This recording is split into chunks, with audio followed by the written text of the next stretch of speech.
আসসালামু আলাইকুম। আমি খুব এক্সাইটেড যে বাংলাদেশের আপামর জনসাধারণকে অ্যাকচুয়ালি শেখ হাসিনা সবাইকে আবার আগস্টের যে ঐক্য যেটা ছিল ঐক্যতে আমরা ফিরে এসেছি। ছাত্র জনতা সবাই এখন 32 নম্বরে গিয়েছে এবং 32 নম্বর ধুলায় মিশিয়ে দেওয়ার পণ করেছে। এখানে আমি যেটা শুনলাম যে সেনাবাহিনী ওখানে গিয়েছে। সেনাবাহিনীর ওখানে কিন্তু সেনাবাহিনী একটা আইনের আওতায়। আইনটা হচ্ছে in aid to civil power. In aid to civil পাওয়ারের মানে হচ্ছে তারা যদি সিভিল প্রশাসন তাদেরকে ডাকে তবেই তারা গ্রাউন্ডে যাবে।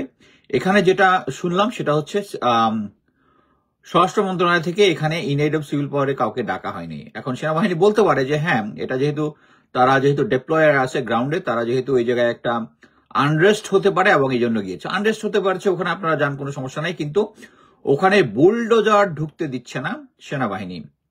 এটা বিভিন্ন সোর্স থেকে জানলাম।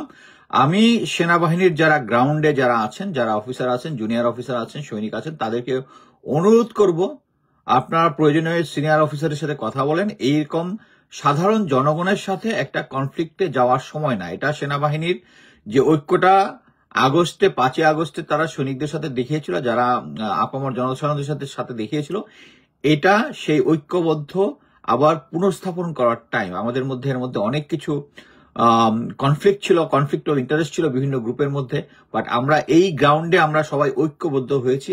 আমি আশা করব সেনাবাহিনী তাদের এই বুলডোজারটা ছেড়ে দিবে, কারণ 32 নম্বর যতদিন থাকবে আমরা ওই জিনিসটা পারতেছি না। সেটা হচ্ছে আমরা সবকিছুতে হাসিনার যে দোসর যারা আছে বিভিন্ন জায়গায়, মানে বিভিন্ন আইন শৃঙ্খলা বাহিনী, সেনাবাহিনী, আমলা, এদের পারতেছি না। কিন্তু এটার যে মেইন সিম্বলটা হচ্ছে 32 নম্বর। এবং যদি ওখানে মানে স্বরাষ্ট্র মন্ত্রণালয় থেকে যদি তাদের সেনাবাহিনীকে ডাকা না হয়, তার মানে হচ্ছে জেনারেল ওয়াকার তার পার্সোনাল ইন্টারেস্ট ওখানে পাঠিয়েছেন এবং তিনি চাচ্ছেন তার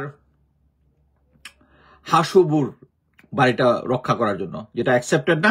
আমি মনে করি জুনিয়র অফিসাররা যারা ওখানে ডেপ্লয়েড আছেন তারা এটা মানবেন না এবং ওখানে অতি জরুরি যে সমস্ত হেভি ক্যাটারপিলার টাইপ মেশিনারিজ আছে, বুলডোজার, যেটা দিয়ে 32 নম্বরকে মাটির সাথে মিশিয়ে দেওয়া হবে। এবং আমরা দেখলাম জনগণ সেই একইভাবে প্রতিজ্ঞাবদ্ধ এবং তারা এখনো দলে দলে ওখানে যাচ্ছে। এখানে জনগণের সাথে কনফ্লিক্ট হওয়ার কোনো সুযোগ নাই সেনাবাহিনীর। আমি আশা করব সেনাবাহিনী এই বুলডোজার ইতিমধ্যেই ছেড়ে দিয়েছে, যদি না দিয়ে থাকে ইতিমধ্যে যেন ছেড়ে দেয়। এবং সিনিয়র লিডারশিপকে বলবো জনগণের সাথে মুখোমুখি হওয়াটা উচিত হবে না। যেটা এই এখন যে এতদিন পরে যে একটা ঐক্যবদ্ধ আমরা আবার